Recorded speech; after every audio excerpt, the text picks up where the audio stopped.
जब पूरा भारत आजादी का जश्न मना चुका था तो भारत का एक हिस्सा अभी भी गुलामी में था। गोवा। गोवा अभी भी पुर्तगालियों के कब्जे में था। गोवा पर पुर्तगालियों का कब्जा 1961 तक रहा। भारत ने ऑपरेशन विजय के जरिए और ऑपरेशन चटनी के जरिए गोवा को भारत का हिस्सा बनाया। दिन था 19 दिसंबर 1961। तो बात करेंगे पूरी कहानी के बारे में, किस तरीके से गोवा भारत का हिस्सा बना, किस तरीके से पुर्तगालियों का 451 साल का शासन केवल 36 घंटों में तहस नहस कर दिया गया हमारी इंडियन आर्म फोर्सेस के द्वारा। तो लेक्चर में अंत तक बने रहेंगे, देखेंगे गोवा की पूरी कहानी। कहानी शुरू होती है गोवा कैसे और कब भारत का हिस्सा बना। साल था 1510।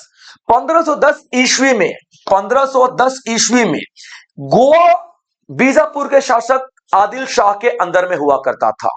आदिल शाह के अंडर में था। अब आदिल शाह से गोवा की जनता काफी ज्यादा परेशान थी। याद रखिएगा, गोवा पर आदिल शाह का कब्जा हुआ करता था और आदिल शाह बीजापुर का शासक था और आदिल शाह से गोवा की जनता काफी ज्यादा परेशान थी।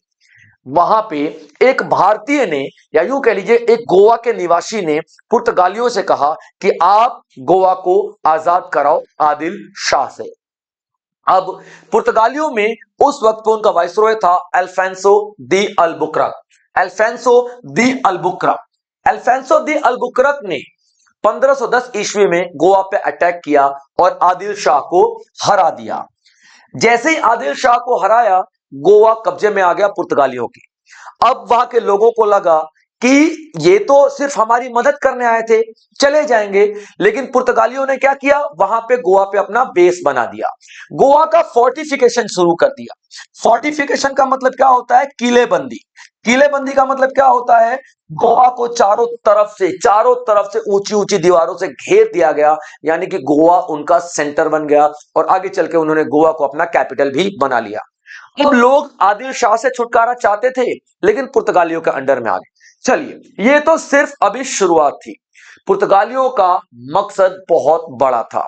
पुर्तगालियों ने गोवा के लोगों पे अत्याचार करना शुरू किया, गोवा के लोगों को से भेदभाव करना शुरू किया और उनका सबसे बड़ा अत्याचार था धर्म परिवर्तन। धर्म परिवर्तन। वो चाहते थे कि गोवा में सिर्फ और सिर्फ क्रिश्चियंस रहे, क्रिश्चियंस फैले, क्रिश्चियनिटी को फैलाया।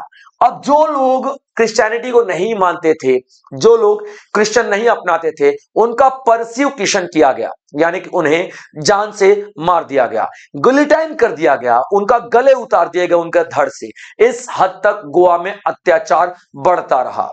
लेकिन पुर्तगालियों के पास बंदूकें अच्छी थी, तोपें थी, जहाज थे, शिप थे, बहुत सारे हथियार थी, तकनीक था, जिसके आगे गोवा के बेचारे लोग मजबूर थे उनका अंडर में रहने के लिए। यह शासन तकरीबन 450 साल तक चला, या कहें तो 451 साल तक चला। अब धीरे धीरे लोग परेशान हो चुके हैं और धीरे धीरे लोग पुर्तगालियों के खिलाफ खड़े होना शुरू कर चुके हैं।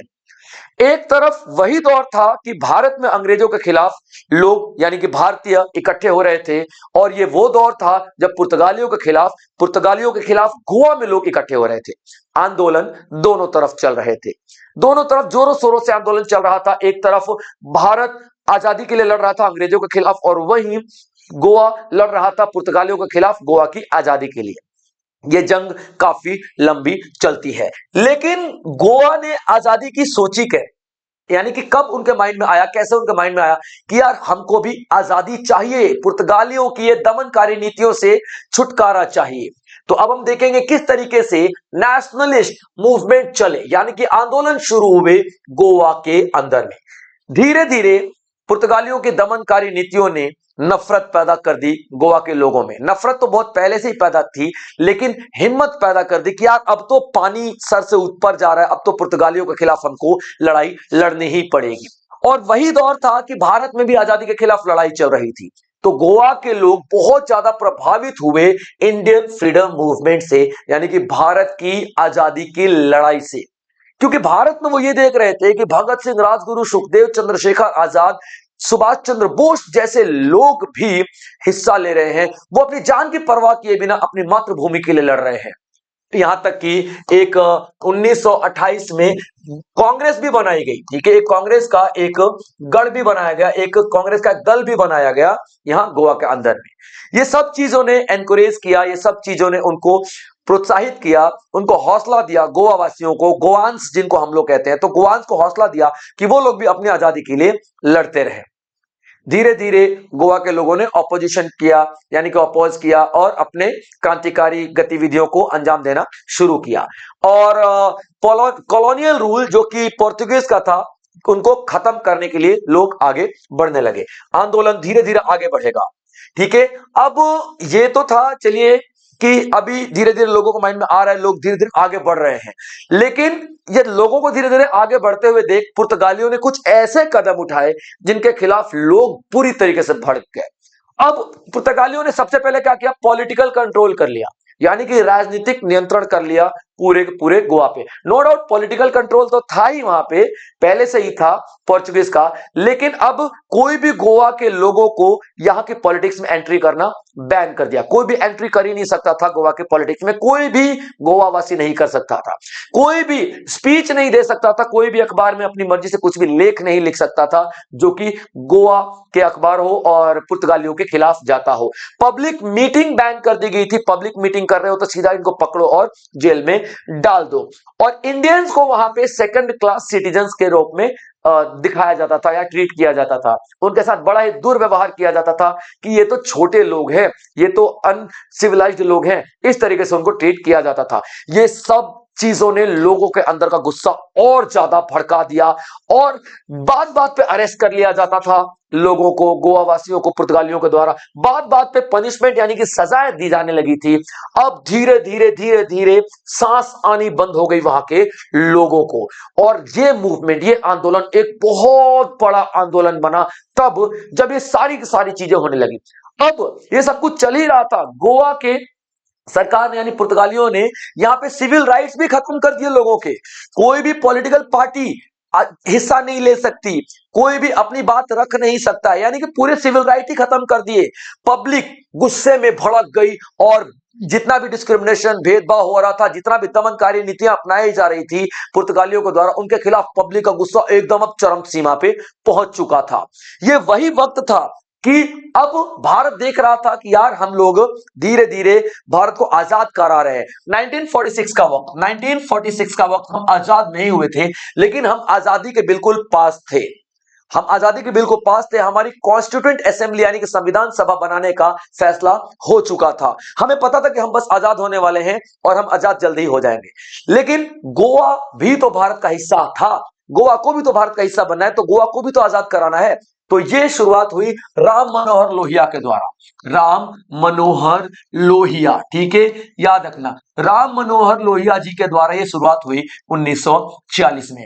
राम मनोहर लोहिया ने वहां के लोगों को प्रेरित किया कि यार देखो, हम जिस तरीके से आजादी की लड़ाई लड़ रहे हैं, आप लोग भी अपनी आजादी की लड़ाई लड़ो, लेकिन याद रखना हिंसा नहीं करना है, सत्याग्रह करो, आप लोग अहिंसा से लड़ाई लड़ो, आप भूख हड़ताल पे बैठो, सरकार को अपनी मांग बताओ, इस तरीके से लड़ो। यानी कि आपको हिंसा नहीं करना है, मारकाट नहीं करना है। ये राम मनोहर लोहिया ने किया गोवा में, और गोवा के वासियों को अपने साथ लेकर के उन्होंने मास प्रोटेस्ट शुरू कर दिया, यानी कि बड़ी संख्या में लोग राम मनोहर लोहिया के साथ जुड़ गए। लेकिन पुर्तगालियों को बिल्कुल भी एक अंदर कान पे जू तक नहीं रेंगी कि यार क्या ठीक है ना, आज कर रहे हैं कल बंद हो जाएंगे। तो वहां पे एक और दल खड़ा हुआ जिसने बोला नहीं भाई, ये नहीं सुनेंगे, पुर्तगाली नहीं सुनेंगे, इनको तो अब गोलियों की आवाजें सुनानी पड़ेंगी, बम के धमाके इनके कान के पर्दे खोलेंगे। तब बनाया गया आजाद गोमंतक दल। याद रखिएगा, राम मनोहर लोहिया का दल अलग था, ये लोग पेटिशंस डालने में, ये लोग धरना देने में, प्रोटेस्ट करने में विश्वास रखते थे। लेकिन आजाद गोमंतक दल बनाया गया ताकि आर्म्ड फोर्सेज यानी कि हथियार से हम लोग पुर्तगालियों को हराएंगे, और ये आर्म्ड रेसिस्टेंस किया गया पुर्तगालियों के खिलाफ, यानी हथियार से लड़ेंगे। जगह जगह पे पुलिस स्टेशन पे अटैक किए गए, जगह जगह उनके इंपॉर्टेंट ऑफिसेस पे अटैक किए गए, पुर्तगाली आर्मी के खिलाफ जंग छेड़ दी गई। किसने छेड़ा? आजाद गोमंतक दल ने। और यही करते करते करते करते ये दोनों दल जो थे, एक और दल आपको याद रखना, ठीक है, गोवा लिबरेशन, ठीक है, Goa liberation party, Goa liberation party, ये गोवा लिबरेशन पार्टी थी, ये भी गोवा की आजादी के लिए क्या कर रही थी, लड़ाई लड़ रही थी। अब ये सब कुछ देखते हुए क्या समझ में आ रहा है कि यार गोवा के अंदर लड़ाई वैसी ही थी जिस तरीके से भारत के अंदर हमारी आजादी की लड़ाई चल रही थी। दोनों उतने ही परेशान थे। गोवा में पुर्तगालियों से गोवांस परेशान थे और हम भारतीय परेशान थे ब्रिटिश आर्मी से या फिर ब्रिटिशर्स थे। लेकिन दोनों की सिचुएशन सेम थी, दोनों सेम तरीके के हालात से गुजर रहे थे। ठीक है बच्चों, चलिए अच्छा एक और सवाल ये आता है कि ठीक है सर, यहां पे रामन और लोहिया सर ने आंदोलन भी कर दिया, आजाद गोमंतक दल भी बना दिया गया और हम आजाद हो गए। हम लोग कब आजाद हो गए? 15 अगस्त 1947 को हम लोग आजाद हो गए, याद रखना। लेकिन हमें 19 दिसंबर 1961 ये दिन है जिस दिन गोवा को हम लोगों ने क्या किया, भारत में मिलाया, गोवा पे जीत हासिल कर ली हम लोगों ने। सर 47 से लेकर 61 तकरीबन 14-15 साल के आसपास क्यों लग गए गोवा को भारत का हिस्सा बनाने में? हम आजाद हो चुके थे, गोवा की जनता चाहती थी कि भारत में उनको मिला लिया जाए, फिर हम लोग क्यों इतना समय लगा दिए कि गोवा भारत का हिस्सा बन जाए? इसके कई महत्वपूर्ण कारण हैं, चलिए एक एक करके जानते हैं। पहला तो देखिए, हम लोग आजादी से उभरे थे। आजादी से उभरे थे इसका मतलब क्या है? आजादी सिर्फ खुशियां लेकर के नहीं आई थी, आजादी गम लेकर के आई थी, आजादी मेंटल ट्रॉमा लेकर के आई थी। लाखों लोगों की जान इस बंटवारे के चक्कर में चली गई। हिंदू मुस्लिम के झगड़े में कई लाखों लोगों ने अपने घर गंवा दिया, अपने परिजनों को त्याग दिया। कई ऐसे बूढ़े बच्चे इस तरीके से बेघर हो गए। कई बार तो ऐसा किया गया, अपनी इज्जत मान सम्मान बचाने के लिए लोगों ने आत्महत्या कर दी। तो ये एक मेंटल ट्रॉमा लेकर के आया था आजादी। पंडित नेहरू ने उस रात कहा था कि आजादी हमारे लिए खुशियां लेकर तो आई है, लेकिन साथ में एक बहुत बड़ा मेंटल ट्रॉमा से भी हम भारतीयों को गुजरना पड़ेगा। पाकिस्तान में हिंदुओं को मारा जा रहा था, हिंदुओं को, और यहां पे हिंदू पाकिस्तानी पे, नॉट पाकिस्तानी, मुस्लिमों पर अटैक कर रहे थे। इस तरीके का जो सिचुएशन भारत के अंदर चल रहा था, ये वो दौर नहीं था कि हम लोग गोवा की तरफ ध्यान दे पाते। तो हम लोगों ने गोवा की तरफ ध्यान नहीं दिया। पहले अपने घर के अंदर आग को बुझाना जरूरी समझा, बाद में हम देखेंगे कि हाँ, जो कमरा, जो पड़ोस का घर थोड़ा सा दूर है, हमारा ही थोड़ा सा दूर है, तो वहां पे बाद में देखेंगे, पहले यहां आग लगी है, यहां निपटाएं।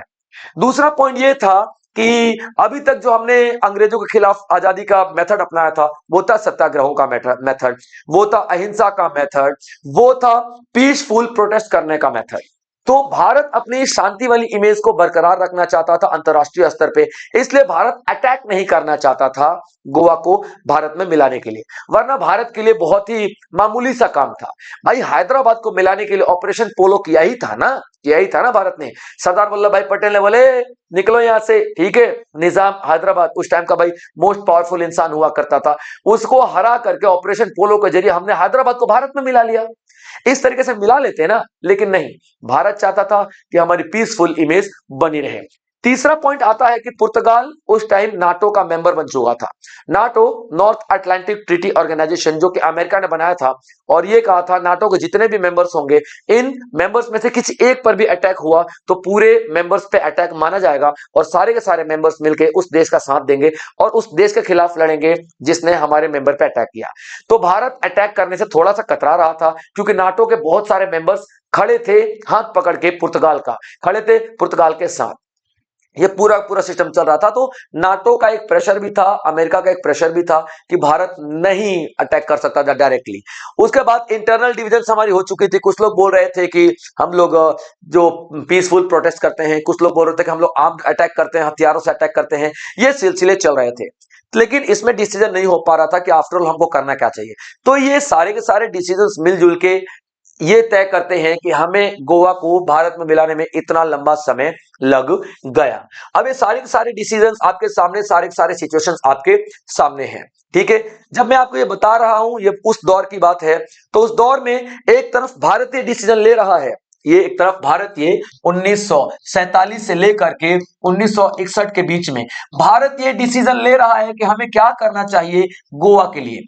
और उस वक्त में भारत के डिप्लोमेटिक रिलेशन थे, डिप्लोमेटिक रिलेशन तो थे, ठीक है, याद रखना, डिप्लोमेटिक रिलेशंस यानी कि रिश्ते तो हमारे थे, किसके साथ, गोवा के साथ। गोवा के साथ डिप्लोमेटिक रिलेशन भारत ने अभी तोड़े नहीं थे, यानी कि जो व्यापार हो रहा था, ठीक है, जो व्यापार हो रहा था वो अच्छा चल रहा था, वहां के लोग बिना वीजा के भारत में आ सकते थे, भारत के लोग बिना वीजा के वहां जा सकते थे, हम लोग अपना सामान गोवा में बेच सकते थे, गोवा वाले आकर के हमारा सामान खरीद सकते थे, हम लोग व्यापार वगैरह सब कुछ करते थे, यानी कि डिप्लोमेटिक रिलेशन तो गोवा के साथ हमारा था, ठीक है, याद रखना है, ये दिमाग में रखिएगा क्योंकि आगे मैं इस पर बात करूंगा। अब देखिए, एक तरफ भारत क्या सोच रहा है 1947 से लेकर के 1961 के बीच में कि हमें क्या करना चाहिए गोवा को खुद में मिलाने के लिए, और दूसरी तरफ गोवा के अंदर अभी भी क्या चल रहा है, विद्रोह चल रहा है लोगों का, पैरेलल चल रहा है, एक तरफ भारत में प्लानिंग चल रही है कि हमें क्या करना चाहिए, और दूसरी तरफ गोवा के अंदर में क्या चल रहा है, प्रोटेस्ट चल रहा है।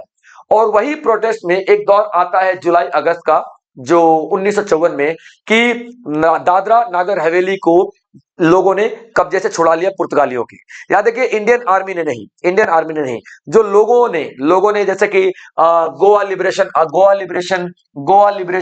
पार्टी जो है, गोवा लिबरेशन पार्टी जो है, एलपी हो गया, या फिर जो गोमंतक दल था, ठीक है, आजाद गोमंतक दल जो था, ठीक है, आजाद गोमंतक दल जो था, इन लोगों ने जाकर के कहां पे अटैक किया, दादरा नागर हवेली पे अटैक किया, और जुलाई अगस्त 1954 में ये जीत लिया। जीत कर लिया, पुर्तगालियों को यहां से निकाल दिया। ये आर्मी का अटैक नहीं था, यहां पे इंडियन आर्मी का अटैक नहीं था, इंडियन आर्मी ने सपोर्ट जरूर दिया था, लेकिन इंडियन आर्मी का प्रॉपर अटैक ये नहीं था। और पुर्तगालियों ने यहाँ पे रिटेलिएट भी नहीं किया कि छोड़ो यार हम नहीं रिटेलिएट करेंगे। तो यहाँ पे एक बात साबित हो जाती है कि पुर्तगालियों की आर्मी काफी ज्यादा कमजोर हो चुकी है, क्योंकि यहाँ पे आर्मी अटैक भी नहीं था, फिर भी आप लोग यहाँ पे इन दलों को भी नहीं निकाल पाए, इन दलों के खिलाफ भी नहीं लड़ पाए। तो यहाँ पे साफ नजर आ रहा है कि पुर्तगाल की आर्मी काफी ज्यादा कमजोर हो चुकी है, याद रखेगा। और दादरा और नागर हवेली अभी आजाद हुए हैं, पुर्तगालियों से आजाद हुए हैं, अभी भारत का हिस्सा नहीं बने हैं, ये भारत का हिस्सा बनेंगे 1961 में, याद रखेगा, ठीक है। चलिए, और गोवा के जो फ्रीडम फाइटर थे उनको और ज्यादा हिम्मत मिल जाती है कि हमने दादरा नागर हवेली को जीत लिया है, दादरा नागर हवेली को हमने आजाद करा दिया है, तो अभी बहुत सारी चीजें हैं, अभी हम सबको आजाद करा लेंगे, गोवा को पूरी तरीके से हम लोग आजाद करा सकते हैं। अब बात आती है कि भारत क्या करता है। मैंने बताया जैसे कि एक तरफ आंदोलन चल रहे हैं उधर, और दूसरी तरफ भारत यहां पे प्लानिंग कर रहा है। तो एक इंसिडेंट हो जाता है 15 अगस्त 1955 को, 15 अगस्त 1955 को एक इंसिडेंस हो जाता है। वो क्या होता है, गोवा के बॉर्डर पे, गोवा के बॉर्डर पे बहुत सारे भारतीय जाकर के पीसफुल धरना दे रहे थे कि गोवा को आजाद करो, गोवा को आजाद करो। लेकिन गोवा की पुलिस ने, गोवा की आर्मी ने उन पे, निहत्थे लोगों पे गोलियां बरसा दी, और 25 लोगों की तकरीबन मृत्यु यहां पे हो जाती है, मृत्यु हो जाती है। अब जब 25 लोगों की मृत्यु हो जाती है, तब भारत को लगता है कि यार ये तो बातचीत करने के लायक ही नहीं है। कई बार ऐसा हुआ था कि भारत ने बातचीत करने के लिए गोवा को बुलाया था कि चलो भाई बातचीत करते हैं, हल निकालते हैं, लेकिन गोवा यानी कि पुर्तगाली साफ मना कर देता, हमको बात ही नहीं करनी है। वो ये मानते थे कि पुर्तगाल जो है गोवा का हिस्सा है, पुर्तगाल इंडिया का हिस्सा है ही नहीं, हो ही नहीं सकता है, क्योंकि जब इंडिया आजाद हुआ यानी 1947 में, तब कोई भारत नाम का कॉन्सेप्ट ही नहीं था, भारत नाम का कोई कॉन्सेप्ट नहीं था। हमने 1510 में गोवा पे कब्जा किया, और तब भारत नाम का कॉन्सेप्ट ही नहीं था। तो किस तरीके से किस तरीके से गोवा को आप लोग भारत का हिस्सा बना रहे हो। दूसरा, जब भारत का बंटवारा हुआ तो धर्म के नाम पे हुआ, हिंदू और मुस्लिम का नाम पे हुआ, लेकिन गोवा में तो क्रिश्चियंस हैं, तो ना हिंदू का हुआ, ना मुस्लिम का हुआ, ना पाकिस्तान का हुआ, ना हिंदुस्तान का हुआ। तो ये सारे के सारे तर्क दे करके वो लोग बात करने से ही मना कर देते थे। लेकिन यहां पे जब पीसफुल प्रोटेस्ट हुआ तो गोली चलाई गई गोवा के पुलिस वालों के द्वारा, गोवा के आर्मी वालों के द्वारा, और हमारे 25 लोगों की मृत्यु हो गई। तब नेहरू जी ने उन लोगों के साथ बोला, भाई ये बात करने के लायक नहीं है, इनको तो डिप्लोमेटिक रिलेशंस बिल्कुल ही खत्म कर दो, इनके साथ डिप्लोमेटिक रिलेशंस बिल्कुल ही खत्म कर दो, यानी कि इनके साथ कोई भी व्यापार वगैरह नहीं करना है, बिल्कुल खत्म कर दो, ठीक है। कोई आएगा भी तो वीजा लेकर के आएगा, नेहरू जी ने ये बोल दिया। अब ये जो घटना थी ना, इस घटना से इंटरनेशनल मार्केट में, ठीक है, इंटरनेशनल लेवल पर बहुत ज्यादा थू थू हो गई, बहुत ज्यादा बेइज्जती हो गई, किसकी, पुर्तगाल की, कि भैया तुमने यार पीसफुल प्रोटेस्टर्स पे गोलियां चलवा दी। हम तो पहले से ही बोल रहे थे कि गोवा को दे दो भारत को, भारत का हिस्सा है गोवा, आप ये तो मान नहीं रहे थे, और ऊपर से हमने पीसफुल लोगों पे गोलियां चला दी। ये वो दौर था कि भारत के साथ बहुत सारे ऐसे देश जुड़ने लगे, बहुत सारे देश भारत का साथ देने लगे। नाटो के भी कुछ देश सीक्रेटली भारत का साथ दे रहे थे। अब भारत का हौसला और ज्यादा बढ़ने लग जाता है। डिप्लोमेटिक रिलेशंस हमारे सारे खत्म हो चुके हैं गोवा के साथ। अब साल है 1961 का। 1961 का हमारी एक शिप पे फायरिंग कर दी जाती है आर्मी के द्वारा। ओपन फायरिंग कर दी जाती है। हमारी एक शिप जाती है उनके तट तट पे, जो पेट्रोलिंग कर रही है, घूम रही है, तो उस पर ओपन फायरिंग कर दी जाती है गोवा के आर्मी के द्वारा। वहां पे हमारा एक जवान शहीद हो जाता है। और यही वो मौका था जो हमारे देश को चाहिए था, जो मिल गया। तो पंडित नेहरू ने उस टाइम ये कहा कि अच्छा, अब तो पानी सर से वाकई में ऊपर उठ चुका है, सांस लेना मुश्किल हो चुका है तुम्हारी हरकतों से। तुमने हमारे जवान को मार डाला। अब हम बलपूर्वक, अब हम मिलिट्री से गोवा को आजाद कराएंगे, क्योंकि गोवा की जनता भी यही चाहती थी कि भारत में मिल जाए। तो अब नेहरू जी ने डिसाइड किया कि अब हम मिलिट्री अटैक करेंगे गोवा पे, ताकि गोवा को भारत का हिस्सा बना दिया जाए। और फिर एक ऑपरेशन लॉन्च किया गया, ऑपरेशन चटनी। ऑपरेशन चटनी इंडियन नेवी ने लॉन्च किया। इंडियन नेवी ने लॉन्च किया। बेसिकली सर्विलेंस करने के लिए किया गया था इस ऑपरेशन का। सर्विलेंस मतलब भारत के जो जहाज हैं जाके देखेंगे, सारे के सारे तटों पे मूव करेंगी, ठीक है, देखेंगे गोवा के सारे कोस्ट पे, सारे के सारे तटों पे मूव करेंगी, और जो भी मूवमेंट होगा गोवा का, उस पे नजर रखेंगी। कौन? भारतीय शिप, ठीक है। तो इंडियन नेवी ने अपने सारे के सारे वॉरशिप को मोबालाइज कर दिया। मोबालाइज मतलब अलग अलग जगह पे भेज दिया कि जाओ गोवा पे देख के आओ, गोवा पे नजर रखो। ये सारा का सारा नजर रखा, ठीक है। पेट्रोलिंग करने लगे गोवा के सारे कोस्ट पे। और इंडियन एयरफोर्स ने भाई साहब फ्लाइट्स ऊपर से नजर डालनी शुरू कर दी। ये पूरा ऑपरेशन नेवी का था, याद रखना। Indian air force was just helping. अगर पूछा जाता है कि ऑपरेशन चटनी किसका किया गया था, तो इंडियन नेवी का किया गया था, याद रख लेना। Clear point. अब यहां पे इस ऑपरेशन चटनी से हमको यह पता चल गया कि वहां पे 4 शिप है, वहां पे 12 शिप है, वहां पे हेडक्वार्टर, सब कुछ पता चल गया हमको। अब जरूरत थी एक दमदार अटैक की, और वही दमदार अटैक किया गया ऑपरेशन विजय के जरिए। इंडियन आर्मी ने धुआंधार बल्लेबाजी की, धुआंधार जाकर के ढू ढू ढू ढू ढू, बूम बॉम बूम, खूब बमबारी की, खूब तोड़े फोड़े, वहां पे पूरा मतलब तहस नहस कर दिया, पूरा तहस नहस कर दिया, याद रखना। और ये जो तहस नहस हो रहा था हमारे इंडियन आर्मी के द्वारा, तो ये पुर्तगालियों से बर्दाश्त नहीं हुआ। यानी कि पुर्तगालियों को एक ऑर्डर ये भी दिया गया था, एक स्कॉर्च्ड अर्थ आता है, एक स्कॉर्च्ड अर्थ पॉलिसी आती है, अर्थ ट्रिक्स आती है, फिर टैक्टिक्स आती है, ठीक है। टैक्टिक्स हम इसको कहते हैं। इसका क्या मतलब होता है? अगर तुम हारने लग जाओ तो वहां उस एरिया को बर्बाद कर दो, तहस नहस कर दो, हर उस चीज को बर्बाद कर दो जो दुश्मन के लिए जरूरी है। तो गोवा की आर्मी को यह बोल दिया गया था पुर्तगालियों के द्वारा, अगर आप लोग हारने लग जाए, कहीं ऐसा मुसीबत आ जाए, तो आप सारे के सारे गोवा को तबाह कर देना। लेकिन इंडियन आर्मी को देखिए, इंडियन आर्मी ने पलक झपकने तक का मौका नहीं दिया। भैया इससे कैसे तुम गोवा को तबाह करके चले जाओगे? गोवा को तबाह करके, जिसके लिए हम इतना लड़ रहे हैं, जिसके लिए हम लोग अपना जी जान लगा रहे हैं, तुम इसको तबाह करके दोगे? यहां पे पुर्तगाल की आर्मी को मौका ही नहीं मिला गोवा को तबाह करने का। और मात्र मात्र मात्र 36 घंटे में हमारी ट्राई सर्विसेज, यानी कि आर्मी नेवी और एयरफोर्स ने मात्र 36 घंटे में गोवा की सेना को आत्मसमर्पण करने पे मजबूर कर दिया था। याद रखेगा, यह ऑपरेशन विजय था, जिसे 17 दिसंबर को शुरू किया गया था, और 19 दिसंबर को गोवा पूरी तरीके से आजाद हो चुका था। अब जैसे कि मैंने आपको बताया था, दादरा नागर हवेली जो था, जो पुर्तगालियों से तो आजाद हो चुका था, लेकिन भारत का हिस्सा नहीं बना था। तो ये 19 दिसंबर ही वो दिन है जिस दिन गोवा गोवा दादरा और नागर हवेली को भारत का हिस्सा बना दिया गया था। इसीलिए हम लोग क्या मनाते हैं? लिबरेशन डे मनाते हैं, आजादी दिवस मनाते हैं। लिबरेशन डे हम लोग मनाते हैं, यानी कि आजादी दिवस हम लोग मनाते हैं। याद रखना, आजादी दिवस मनाते हैं हम लोग। तो आज याद रखना, आज 19 दिसंबर है और 2025 है। हम आज के दिन ये दिवस मना रहे हैं, इसीलिए मैं आपको ये लेक्चर दे रहा हूं, इसीलिए मैं आपको इसके बारे में बता रहा हूं। ये नमन है उन सारे शहीदों की, ये नमन है भारत के उन सारे हमारे लीडर्स की, जिन्होंने एक असंभव सा काम को बहुत ही मामूली से एक्शन से, बहुत ही सरलता से, ऐसी उनकी रणनीति थी कि बहुत ही सरलता से गोवा को हिस्सा बना दिया हमारे भारत का। तो ये पूरा लेक्चर डेडिकेटेड है किस तरीके से गोवा भारत का हिस्सा बना, किस तरीके से ऑपरेशन विजय, ऑपरेशन चटनी लॉन्च किया गया। तो दोस्तों आई होप आप लोगों को ये पूरा का पूरा लेक्चर मजेदार लगा होगा और आप लोगों ने लेक्चर को एंजॉय किया होगा। ये सब सब सब ठीक है, 19 तारीख की बात है, ठीक है, याद रखें 19 दिसंबर। तो इसी तरीके से बेहतरीन लेक्चर्स और मैं आपके लिए लेकर के आता रहूंगा शिवान एजुकेशन के ऑनलाइन प्लेटफॉर्म पे। तो अगर आप लोग इस प्लेटफॉर्म पे नए हैं तो सब्सक्राइब करना बिल्कुल ना भूलें और हां बेल आइकन जरूर दबा दीजिएगा, क्योंकि इस तरीके के मजेदार वीडियोस को मजेदार और इंटरेस्टिंग तरीके से हमेशा आपके सामने लेकर के आते रहेंगे। उसकी नोटिफिकेशन तभी आपको मिल पाएगी सबसे पहले जब आप सब्सक्राइब करेंगे बच्चों, ठीक है। तो चलिए आज के लिए इतना ही, मिलेंगे अगले लेक्चर में फिर किसी ऐसे इंटरेस्टिंग टॉपिक के साथ। जय हिंद।